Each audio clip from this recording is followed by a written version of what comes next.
خلاص بتي.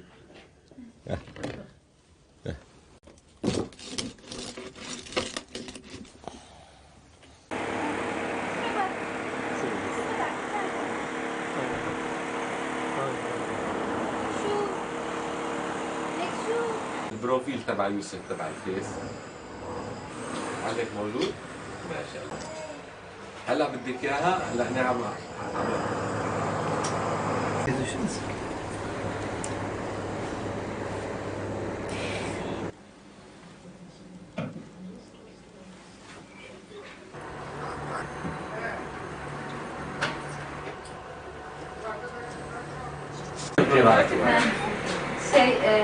Bu soyut bir çalışma olduğu için her zaten صح.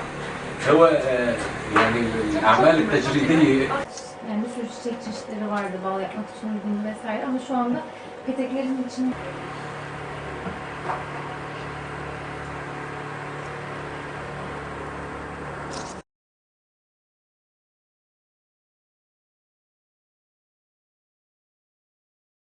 أنا من صغر سني كنت أهوى الرسم والنحت من طفولتي، وكانت العائلة تشجعني، بالأخص والدتي عليها رحمة الله، فكانت تطرز وتخيط في الإبرة، فكنت أراقبها من طفولتي من صغري، أراقب شكات الإبرة في يدها، فكان هذا يحفزني لكي أعمل شيء. فعندما ترعرعت وأيقنت ما هو الرسم وما هو النحت استفدت كثيرا من صنعة والدتي المرحومة. فأنا لحتى الآن تنطبع في ذاكرتي صورة الدم، صورة الدمار الذي صنع في سوريا، وفي النتيجة يعني تجاوزوا كل حالات الإنسانية والدمار وقتلوا ما قتلوا في سوريا.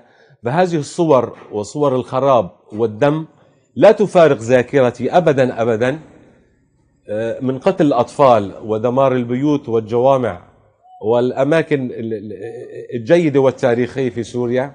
هذا أثر تأثير كثير فيني أنا كفنان، فحاولت أن أطبع بعض هذه الصور التي علقت في ذاكرتي من خلال أعمالي. وهناك بعض الأعمال تؤرخ مرحلة الحرب، تؤرخ الدم الطاهر الذي سفك في أرض طاهرة بدون سبب. هذا أثر فينا كثيرا. وهجرت أهلها وبقيت الخلية فارغة. هذه خلية النحل بجمالها، هذا الوطن الجميل، هي الجنة سوريا باتت خالية من شعبها، وهذه آثارها الجميلة. şehrin merkezini temsil ediyor. Etraftaki bu şeyler de yıkımı temsil ediyor.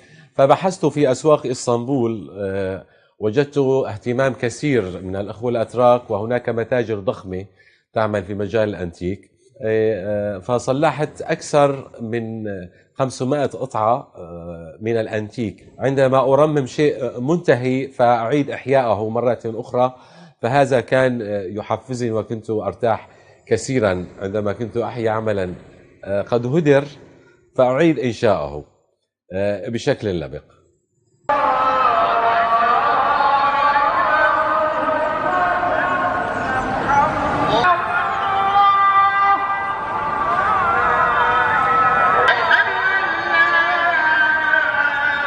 الإشارات تمام.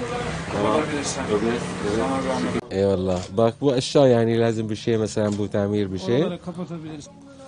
yani var 100 sene mesela sene bir şey 20. 19. yüzyıl, 20. yüzyılın başı diyelim. Yani. aa 1900. sez çok zaruri mesela Evet. bu sez yani biraz sıkıntı Daha mı yüksek olması lazım? evet bu cam mesela çırak bu şekil çok bu yaş büyük ama bu yaş az.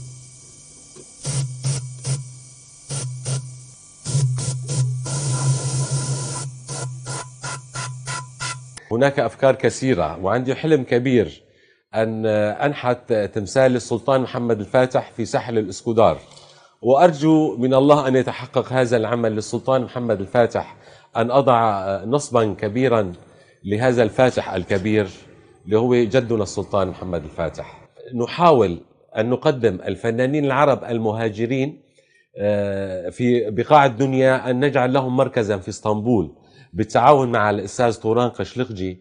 فهذا حلم بالنسبة إلي أن أجمع أخوتي العرب الفنانين ونجعل لهم مركزا وننطلق من هذه المدينة العريقة مدينة الثقافة لنجعل منها ثقافة أممية تحدث عن فنونها وعن آمالها وعن طموح الفنانين في اسطنبول.